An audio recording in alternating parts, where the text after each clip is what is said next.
Se dice que la persona típica dura 15 minutos en el baño. ¿Qué mejor que aprovechar el tiempo y aprender algo nuevo? Les presento el podcast de solo 15 minutos sobre datos, detalles y pormenores cagados que podrás disfrutar mientras que... en cualquier rato libre. Bienvenidos a Está Cagado con Sam Butler. Bienvenidos a otro episodio de Está Cagado Podcast. Es el episodio 99. 99 episodios en español y 98 en inglés. El que sigue en inglés va a ser el 99. Entonces estamos a 198 episodios. Vamos a tener un episodio especial para el episodio 100 de cada uno. Entonces ojalá y me puedan acompañar. Pero ahora vamos a empezar con el episodio 99. Como pudieron ver en los titulillos, es un tema que pues me sacó de onda, me llamó mucho la atención y de hecho ya tenía rato queriendo hacerlo y ahora pues aquí llegó el día. Vamos a hablar de Aníbal, ¿sí? No el personaje de la historia, sino el personaje ficticio que existe en la película El Silencio de los Inocentes y también en la serie Aníbal, Aníbal Lecter. Si lo ubican, no lo ubican, no sé, pero se me hizo muy interesante porque en este artículo, en varios artículos que leí, hablaba de cómo Aníbal Lecter era un personaje ficticio, pero está basado en un personaje de la vida real. Y aunque en la película él está protagonizado por Anthony Hopkins, ¿se acuerdan? Y pues ganó el Oscar por ese personaje. Es caníbal.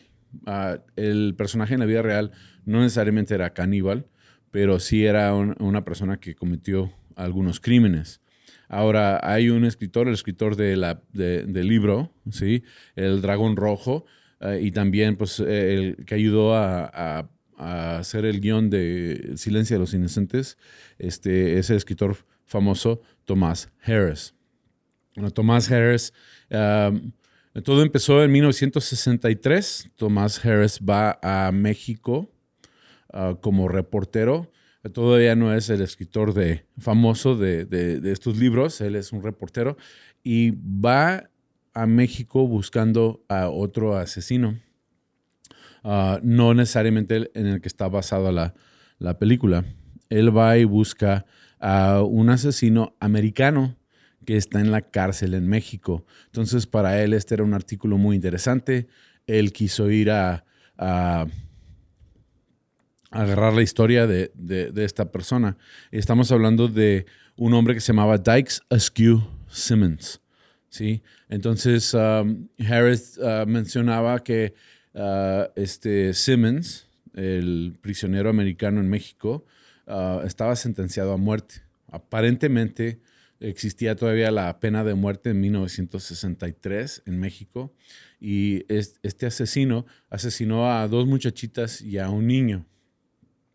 Y tenía características físicas muy obvias. Tenía el labio leporino y le habían hecho la cirugía del labio leporino que se llama como quiloplastia, creo.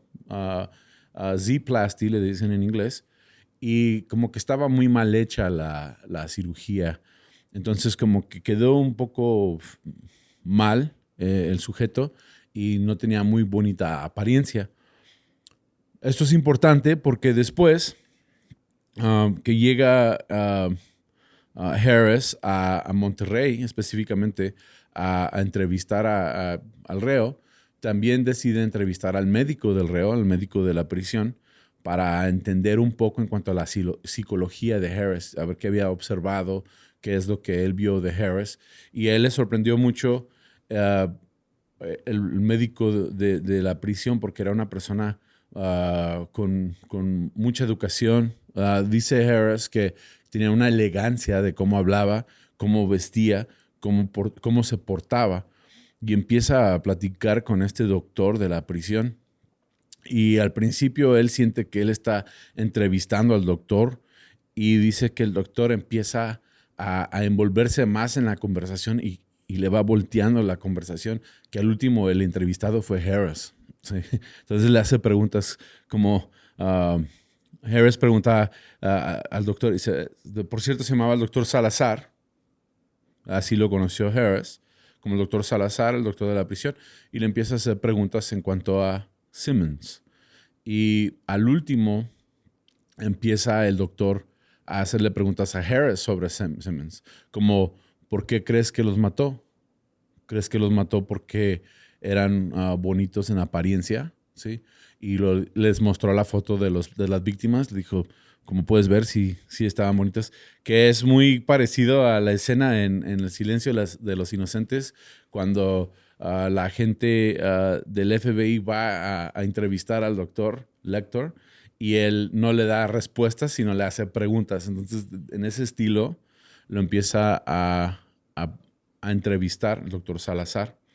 Y pues quedó cautivado con esta persona, el reportero Harris.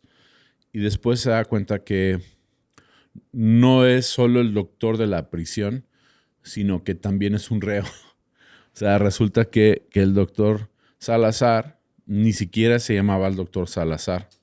Él se llamaba, aquí lo tengo, se llamaba, ya se me fue, Treviño, sí. Se llamaba Alfredo Valí Treviño.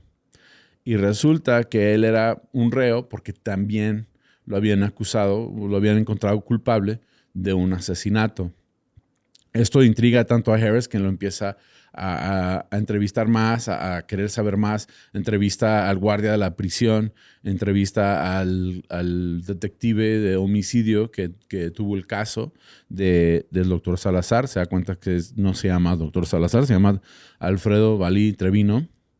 Y es interesante lo que se descubre. Lo primero que se descubre es que aunque él es un reo de la prisión y aunque él fue acusado de homicidio, lo dejaban practicar medicina. Y le preguntó al guardia de la prisión por qué es que lo permiten a un asesino estar a cargo de la medicina. Le dicen, es que es muy buen doctor. De hecho, es muy bueno hasta con los pobres. Aparentemente atendía a personas afuera de la prisión porque era una persona que era muy bueno para las personas que no podían pagar. Era solo con las personas de lana que decían que se molestaba. Entonces le daban la oportunidad a él a seguir practicando medicina. Ahora, ¿qué es lo que pasa con el doctor Treviño? Bueno, él nació el 2 de octubre de 1931 en Méndez, Tamaulipas. Treviño tenía una naturaleza muy estricta que heredó de sus padres, es lo que decían.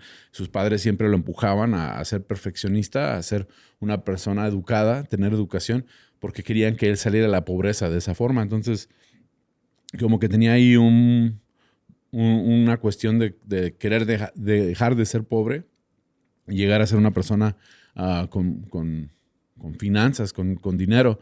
Y él era muy buen doctor, muy buen estudiante, porque tuvo ese empuje de sus papás.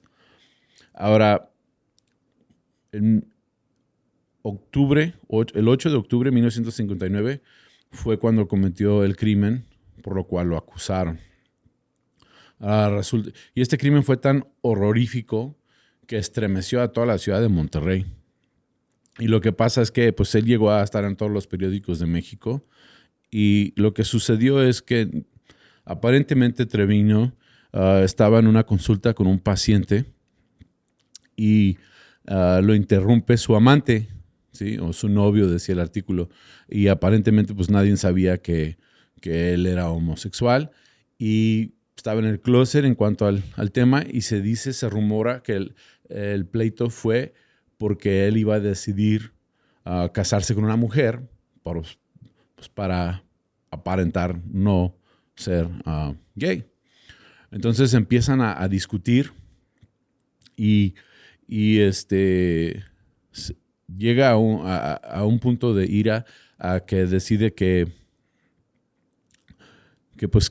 ya no quiere seguir peleando, entonces inyecta a su amante con ¿cómo se? A ver, Héctor, ¿cómo se dice? Tiopentato de sodio, sí. Es que aquí está Héctor en la producción. Saludos, Héctor. Saludos, Ram. Y me dice, no, es que eso se dice tiopentato de sodio y aparentemente es algo que se utiliza en la anestesia a su novio y eso pues lo hace inmovible y luego con un bisturí le abre la garganta y deja que se desangre completamente y luego lo descuartiza. Y lo descuartiza de tal manera que lo pone en una caja de cartón. Y después, el detective de homicidio que entrevistaron dice que después estuvo presumiendo orgullosamente de qué tan una calidad de trabajo hizo en descuartizar a su amante que lo pudo hacer caber en una caja de cartón. Y eso fue algo que pues a Harris lo cautivó, fue algo que le fascinó la historia y fue algo que implementó en la historia de la película. Fue tanto lo que se estremeció la ciudad que en todas las planas de los periódicos tenía apodos como el vampiro Balí, el hombre lobo de Nuevo León, también era el monstruo de Talleres, porque aparentemente el barrio donde tenía su consultorio se llama Talleres. Entonces todo esto fue mucha noticia en 1961 que lo descubren. El amante de él tenía 20 años, él tenía 28 años cuando pasó esto. Su amante tenía 20 años y resultaba también que era estudiante de medicina. Entonces, como que ahí eran otros tiempos y como que quería encubrir eso y asesina a su amante. Resulta que hay otros asesinos que pasan en esos años, como del 59 al 61, que tienen el mismo modus operandi, o sea, el mismo estilo de asesinato, pero no los pueden ligar al doctor. O sea, no hay comprobantes. Pero lo que el detective de homicidio que se llamaba Eusebio Lara, y él era la cabeza del Servicio Secreto de México de ese tiempo, lo que a él le sacó de onda es con la honestidad que contestaba las preguntas y cómo en cierta forma hasta presumía la calidad del trabajo que él hacía. Pero después de todo esto, pues lo dejan trabajar en la prisión como doctor y de hecho lo sentencian a muerte. Y dicen que al sentenciarlo a muerte fue el último reo en México sentenciado a muerte. Eso decían algunos de los artículos, no sé si eso sea cierto. Si ustedes saben de otros casos, pues también me los pueden dejar en los comentarios en YouTube o en mis redes sociales. Pero todo esto pasa en 1961. 1963 es cuando Harris está haciendo la entrevista, ya han pasado 2 años, y resulta que los otros reos y las demás personas pues, lo aprecian porque es buen médico y lo dejan seguir practicando, como ya mencionamos. ¿Qué pasa? Murió en la prisión. Él estuvo en la prisión del Topo Chico, en Nuevo León. Sí, ya todos conocemos el Topo Chico porque ya se hizo una bebida muy popular, pero en esa prisión estuvo y todos, pues estaba sentenciado a muerte. Resulta que le posponen su ejecución y al último sale de la prisión en 1980. O sea que no murió en la prisión, sino que lo pospusieron. Él se había casado antes de estar en la cárcel. Como había... la sospecha es que era la chava... se casó con la chava con la que tuvo el pleito con su amante sobre ella. Y ella falleció mientras que él estuvo en la cárcel. Entonces, él saliendo de la cárcel se vuelve a casar.